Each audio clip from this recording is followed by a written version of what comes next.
So unfortunately, it seems like there's not much to do here. The guy really, he didn't tell me anything. There's like nothing. Just see the falls and then move on. So that's what I'm going to do. There is a potato museum, but it's farther south in another city, so I'm going to stop there on the way to Utah. But other than that, it's off to Utah afterwards. So there you have it, the beginning of Idaho Falls. And it stretches for about a half mile. See, it just continues, it stretches and it stretches. And this part's a little bit more beautiful. You got the rocks and stuff. That's sort of beautiful. But it's not really recommended to come out here, guys. It's not worth it. Welcome to the potato capital of the world. We're here at the Potato Museum. So not only did the railroad make potatoes a perfect place here to be grown, also the volcanic ash and the volcanic rock, the minerals inside all that volcanic composite really is nutrient filled and really great for potato growing. So potatoes are classified as number 1 or number 2. Number 1 are the ones that are highest quality. Number 2 are rated as lower because of blemishes and are used for things like French fries. You can see about 50% of potatoes are the second, and then 30% consumed are 48 ounces. So on top of that, you see 62% of Idaho potatoes harvest are used to process products. So that's the grade 2. 29 are fresh. That's grade 1. And it's a pretty extensive process. Look at that. 1, 2, 3, 4, 5. Pre-cooking, pre-cooling, cooling. Then you go to mixing, and then you go to conditioning, drying, shifting, packaging and blending, and then transportation, the supply chain. While potatoes are a simple staple, they are a very extensive process. Check out the old school Pringles. That is cool.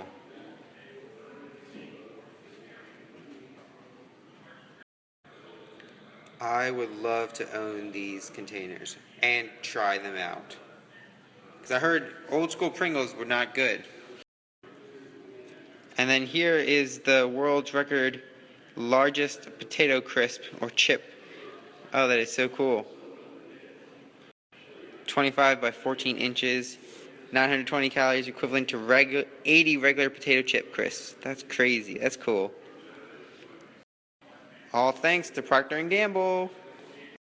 Mr. Potato Head galore. Look at that. Tasmanian Devil.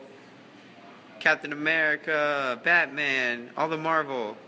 Transformer. Star Wars. Spider-Man. That is so cool.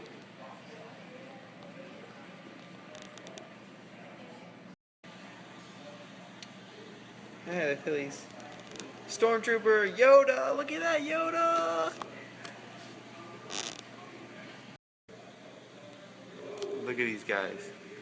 That is so cool. Oh, big stuffed animal. I didn't know they had potato head stuffed animals. I mean, it makes sense, but... So if you're out this way, I definitely recommend coming to this potato museum. It's awesome. And it's actually still growing. That's like... They plan on making it so much bigger.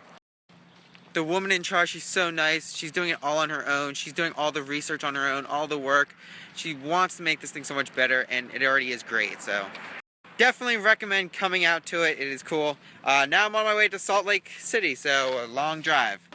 Hopefully I'll do something more today. So while stopping at the gas station, I saw this homeless guy on the kind of side of the street, and so Jimmy John's always gives me tons of bread when I go and ask them. I had like 20 loaves or something like that. Like, it was way too much, so I gave this guy a bunch of it right there. He was really happy. So. Turn right onto West 21. So I just arrived in Utah, Salt Lake City. And it turns out the Salt Lake Flats are another 2 hours away from here. I did not realize that. I'm so disappointed. Plus, there's an amazing island supposedly to go see that's straight up north, 45 minutes. So, like, it's either I go straight up north or I go 2 hours towards Nevada.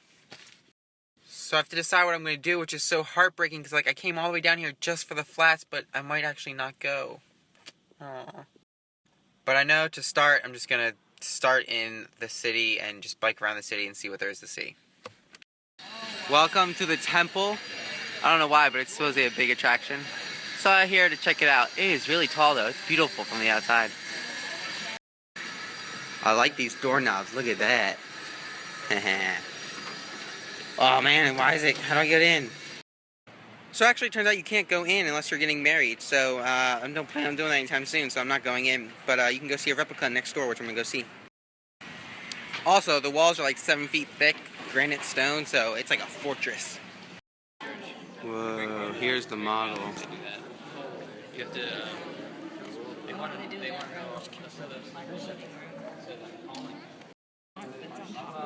The oxen's fat, and so those who have already been baptized and have a recommend from their bishop to go already and didn't have the chance to be baptized or didn't know about the gospel of Jesus Christ or anything, they have a chance to accept that in life after. That's crazy.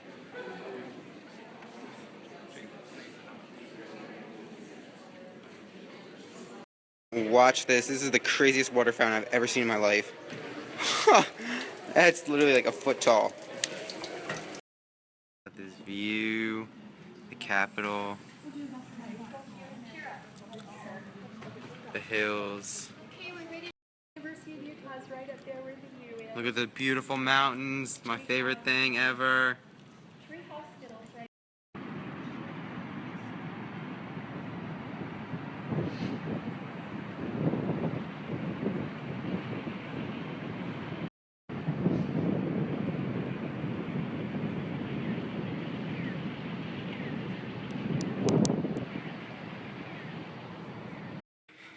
With all these saints around, I feel safe leaving my bike right there, not locked. Just go take a photo. They have a beautiful Capitol, man. I like it better than our Capitol. Inside we go.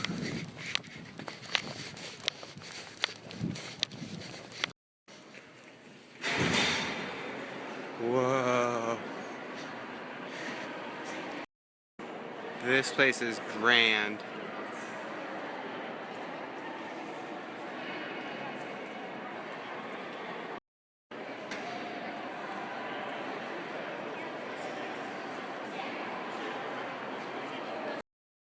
And check out the ceiling.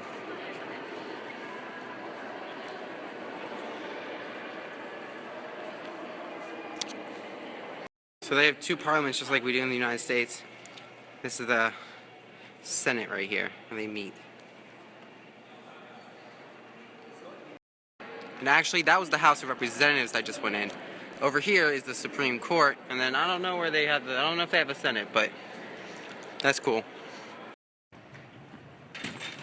Look at that view. What a beauty. And of course, bike is still here. Aha, now downhill we go. Woohoo! Picking up speed. Yeah, buddy. Woohoo! So the mall has 2-hour free parking. It's literally right behind me, the parking. Just left after an hour and a half and going back in. Well, here you have it, some of Salt Lake City. Watch out for this guy, see if he sees me. So there was an officer who walks around, and I went up and asked him if he thought that there was less crime here than in other cities because of the demographics, and he was like, no, we have just as much crime. And I was like, okay. He just might have been a little smidgen unhappy with that question. Check out the trolley. Woo! I can practically touch it. Let's follow it. I love doing this stuff. I love riding on the tram railways. Look at those guys. Woo! Oh, look at that Walker Center. It's pretty nice here. I like it. Bike lane. And like literally this bike lane is like right up in the lane. So like it literally means I can drive in the street. That is so cool. Tell you what though, it is bustling down here. It's a busy place. I thought it might be the middle of nowhere, but no, there's some traffic. And it's pretty. I'm not judging or anything, I'm just making a statement. There are actually a lot of homeless people in Utah. I did not realize there could be so many people. It's crazy. Check out this bike rack. It spells out bike rack. That's cool.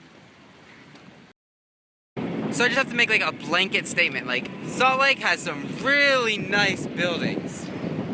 Look at these things. These things are crazy. So if you like architecture, I think I would say this is a good place for you.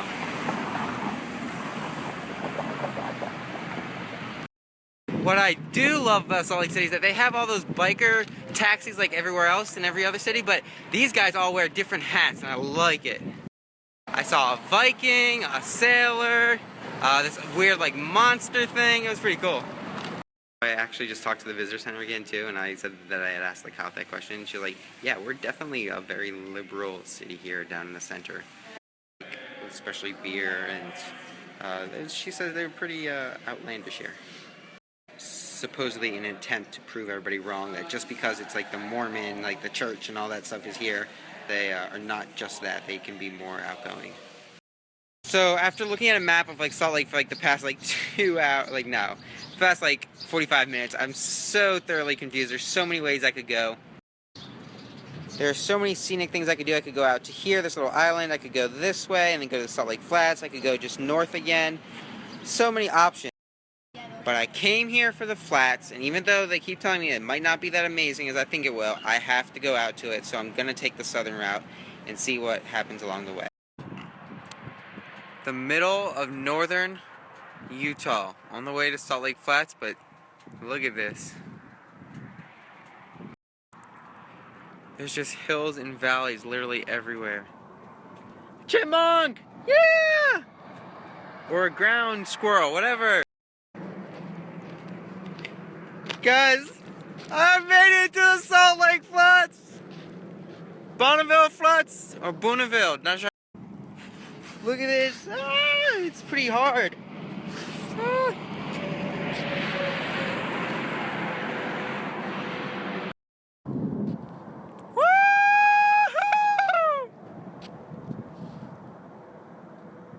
Hiking on the Salt Lake Flats! Woo!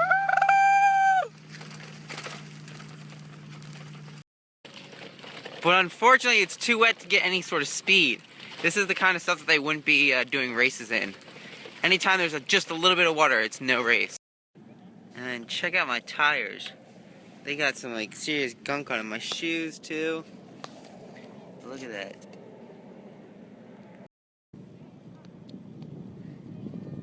Oh, it's like chunky. Oh, look at that. Out on the flats. Ooh, it feels so weird. Look at the salt composite. That's the salt.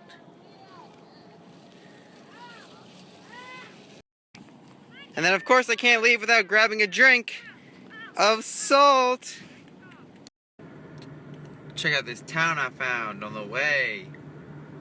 Look at it. Got a general store, horseshoe, gas station. Look at that cool number 93. Oh yeah, Barton Club 93. And I really wanted to go on this awesome mega Budweiser horse. It's really big, but it says please stay off. Sad face. Check out the beautiful sunset. Whew, finally made it to my stop. I'm in Twin Falls on my way to Idaho Falls. So Twin Falls, I think Idaho Falls is now like another hour and a half away, so I'll do that tomorrow. I think now we're back to 2 hours behind. I don't really know. I'm really confused right now with the time change.